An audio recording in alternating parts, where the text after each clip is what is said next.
Carmen Contreras and you're here at CC channel, and with me my friend Rebecca. Hi Carmen. Hello, we're here today at my makeup studio, Rebecca Ryther Makeup in Leon C. I'm going to be working with Carmen, my client, today. She's had issues with pigmentation following surgery, and we're going to show how the makeup can help deal with that, increase Carmen's self-confidence with the makeup, and just show you how we can do different methods and different products to treat that. Okay, so we are just prepping Carmen's skin. We're going to use a primer now, which is used on the skin. It has an SPF 20 in it, broad spectrum. It's also used to smooth the skin surface. It gives a layer in between the skin and foundation, so it makes sure that the foundation doesn't sink into pores and fine lines. It also extends the wear of your foundation. So I have just popped it on over your sunscreen over here across the entire face. So the second step of prepping is for the eye base. We're going to pop some eyeshadows on. Again, we want long wearing makeup that isn't going to crease and slide off. So the next step is a primer for the eyes. So this one is actually by MAC and it's called Painterly, and it's a paint pot.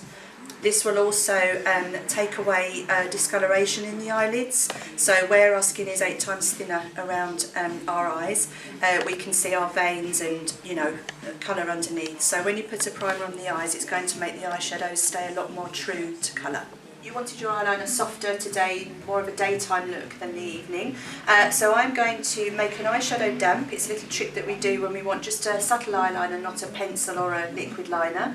It's Fix Plus Spray by MAC, and I just make it damp, make my brush damp, and then I go into an eyeshadow. You can do this with any colour, and if you close your eyes for me, I'm going to just push this into your top lashes.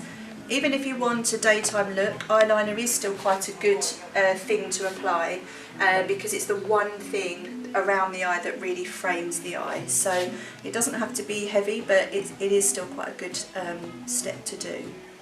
We're just moving on to Carmen's skin now. We've done her eyes already, it's just the way around that I do makeup. But the skin obviously is a very important thing for Carmen. Following surgery, she had developed the pigmentation, so you can see the pigmentation on her cheek area here predominantly.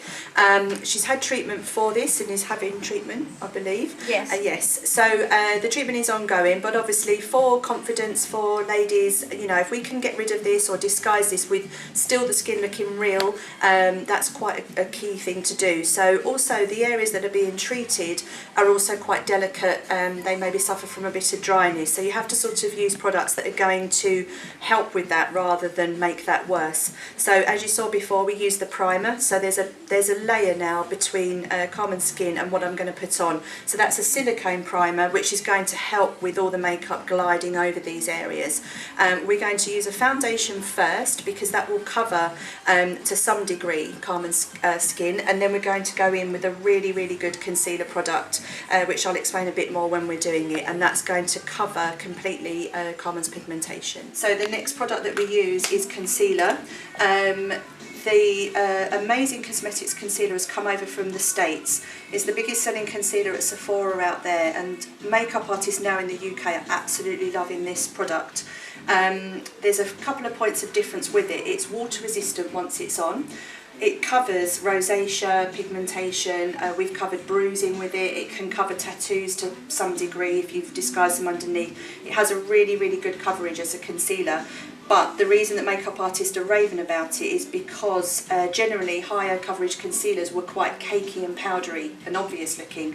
This one, once it's on, it stays looking like your skin underneath. Okay. So for issues such as you know, as you've worn this before, you'll know that it gives great coverage, but as I say, it stays looking like your skin. So for issues like we're covering here, it's a perfect concealer.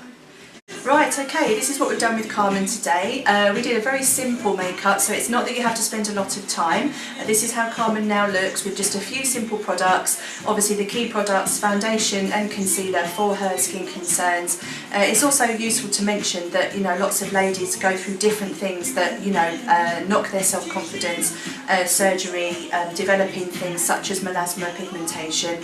I also personally work at hospital with the cancer charity Look Good Feel Better, and we work with cancer patients who obviously unfortunately go through their treatment, lose things like eyebrows, hair, eyelashes. It does show that makeup isn't just for frivolous reasons or just for fun. I think people have a perception of makeup as it being just a glamorous thing, but it can be very, very useful for women's inner confidence and if they're going through things like that. And us as makeup artists, we are here to help with concerns such as that. We don't expect you to come in with perfect skin.